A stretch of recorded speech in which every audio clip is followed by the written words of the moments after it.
Next, let's dive into the object hierarchy. First, let's open up a project from Template, Face, Baseball Cap.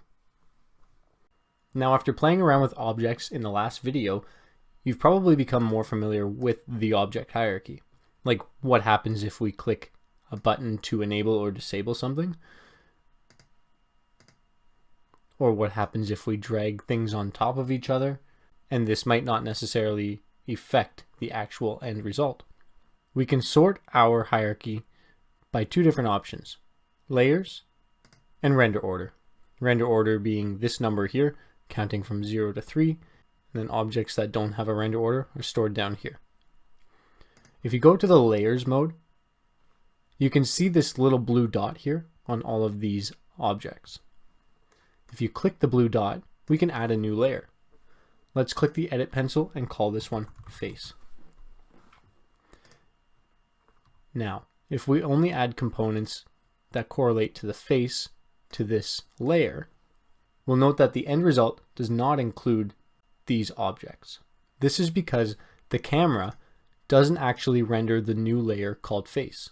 To allow the camera to render the new layer, we'll click on the camera, come over here to layers, click default, also click face. Note, you can also add a new camera that renders only face and keep the original camera rendering the default layer. This could be beneficial for very complex lenses. We can also filter the hierarchy by component type or search for specific components. Note, we can rename any one of these components by just clicking once and clicking again a few moments later. If you would like to add an image to your lens, come up to your hierarchy, click Add New, Empty Object. Then drag your image onto the empty object inspector. We can rename this to Image. Note, you can see the image in the distance. To make the image bigger, simply click on it, hover your mouse in the 3D space, press R on your keyboard, and click the middle box and drag diagonally out. Note, your image will get bigger.